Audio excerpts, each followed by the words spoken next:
It may seem strange to open this presentation with an image by a Latin American artist. Joaquin Torres Garcia is from Uruguay. But I love this image of an inverted map, which asserts a new dynamic, the ascendance really of the southern hemisphere.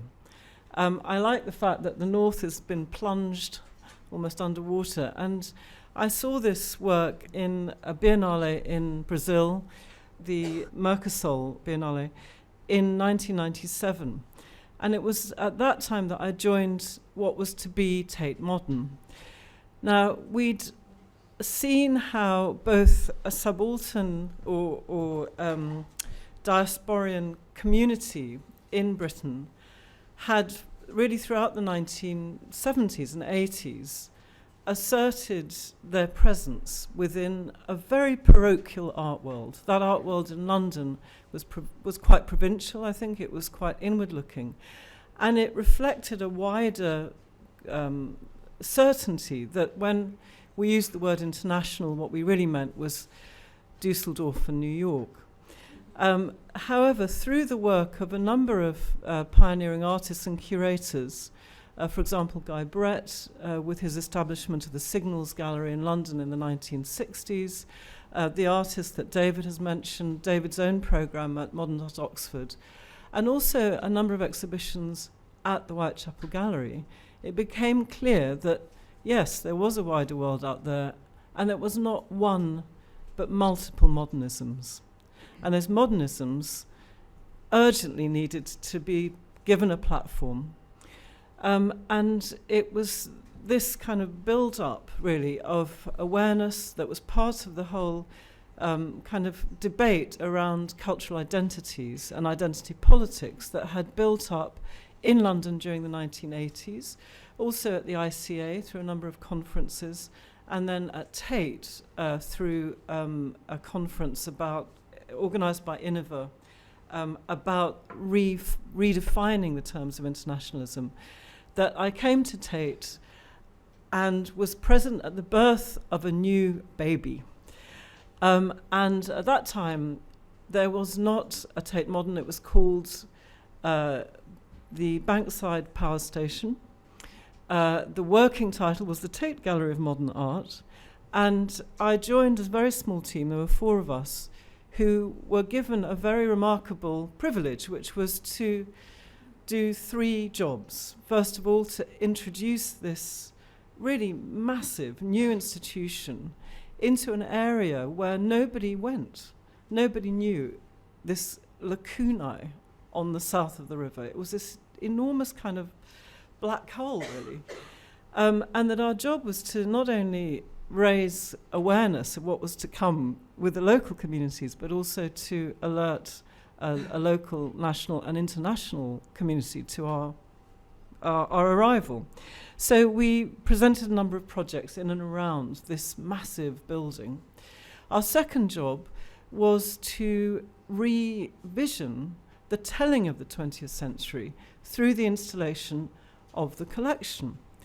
And as you know, the Tate collection is a very uneven body of work. It has also huge lacunae.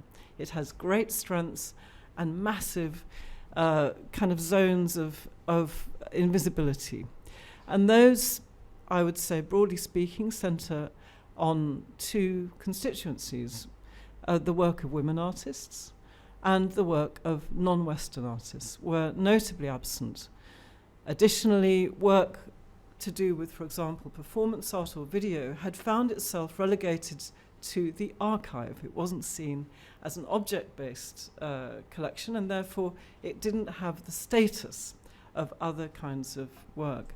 So that was our starting point. How would we present that in this new gallery of modern and contemporary art, a museum for the 21st century? And so we decided for the first time, really, I would say since MoMA's paradigmatic chronology of isms, established by Alfred Barr in 1929, that succession, that evolutionary succession of movements, Cubism, Surrealism, pop, and so on and so forth, we decided, controversially, to jettison chronology. And the reason we did it was to enable us to, in a way, reposition that story so that it was no longer this evolutionary succession of isms, but that it could also incorporate other sensibilities, perspectives, and geographies, most importantly. We thought we were being achingly contemporary, but in fact, the solution we came up with was a 17th century one. We found ourselves looking back to genres. And so the collection was installed according to 4 genres: the still life, the landscape, the nude, and the history painting. But we moved the terms. So it was still life, object, real life, landscape, matter, environment, nude, action, body, history, society, history, politics, society. So we changed the terms, but it opened up a whole new way of working with a permanent collection. It was very, very exciting. The next step was to look at the program itself and to conceive of a blueprint, a paradigm for how this new institution would interact with contemporary practice, but also would reflect in some way this revisioning of art history that artists, practitioners, curators had been pushing for really since the post-colonial period. And so after the opening of the museum, our focus for the opening was the collection, but our very, very first exhibition was a project called Century City. The exhibition was really conceived to reflect multiple modernisms as defined by the modern metropolis. We decided that the way to try and map this vast territory was to look at the city as the crucible of modernism and modernity. And we took the cities of 9 different countries. Oh no, I haven't got the slide. Apologies, wrong slide. But one of those cities was Bombay, Mumbai.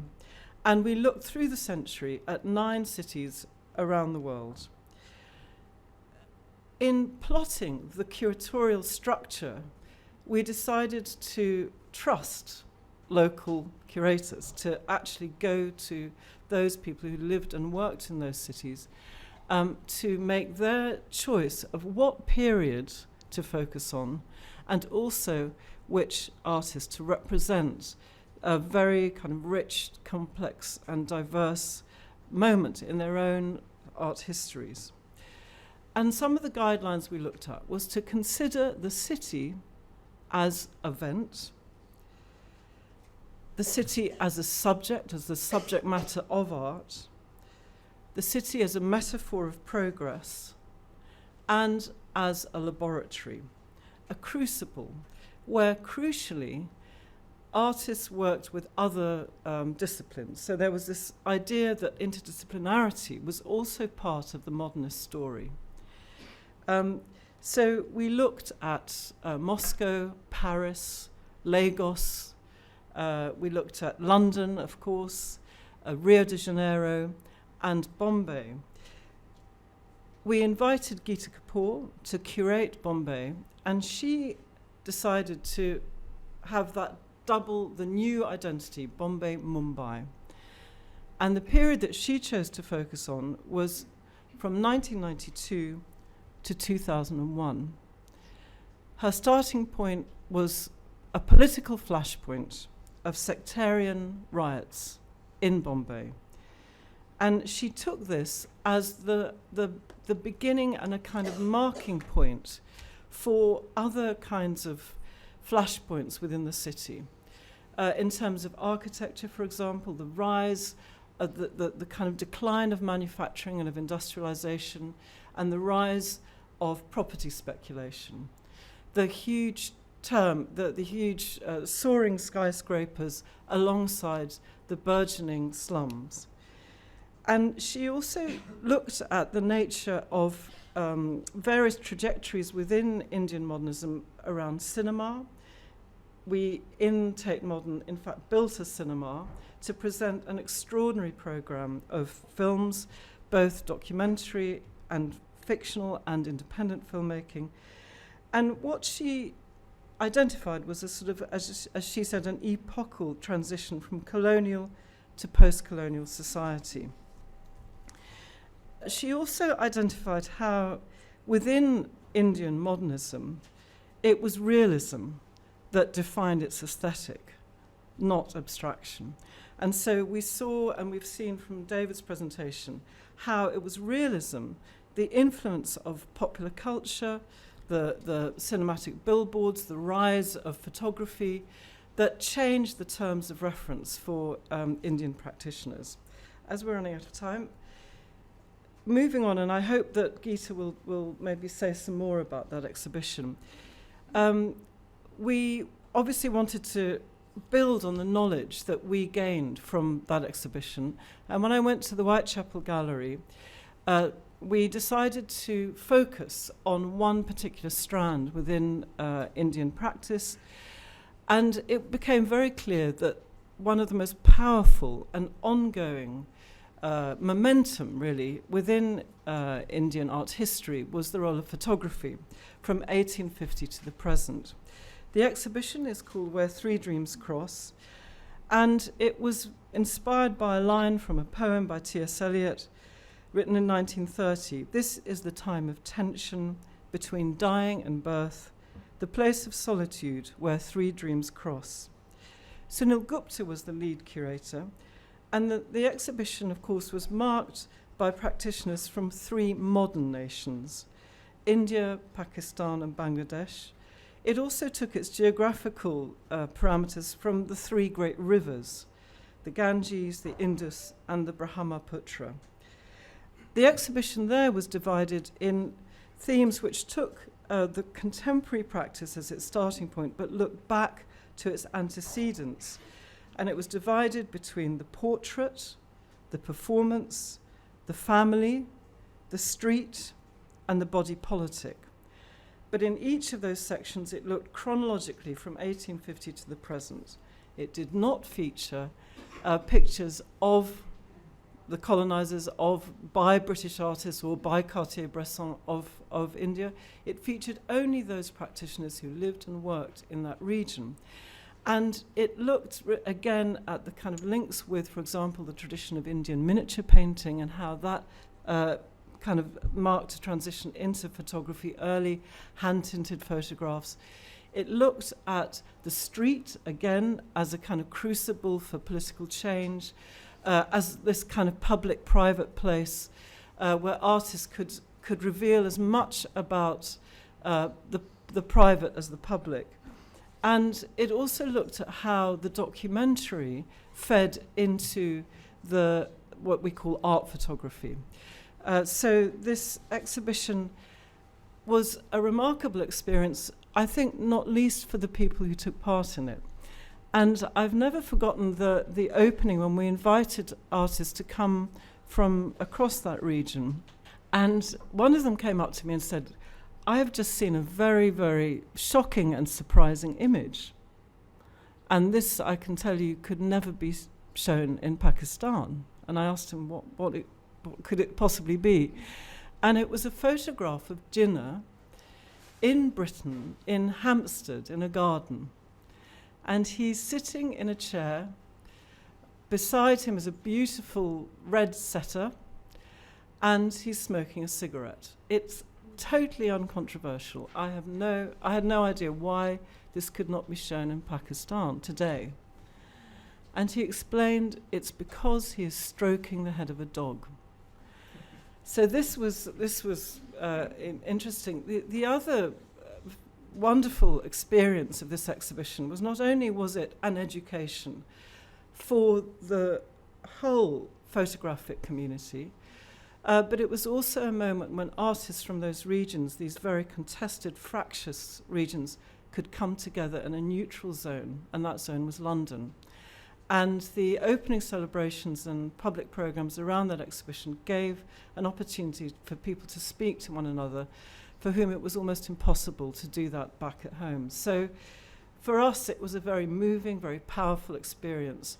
And what we hoped is that this kind of introduction would then trigger publishers, galleries, museums, to now then, having had this huge survey, to focus on individual practitioners. And I think to a small degree that was the case. Certainly at Tate, we know now there are these individual groups who are working to enhance all the lost geographies within the collection. We've seen publishers like Phaidon, who made a major monograph on photographers like Raghuveer Singh. I think we've seen a paradigm shift, and I hope that these kinds of exhibitions have played their part in that. So thank you.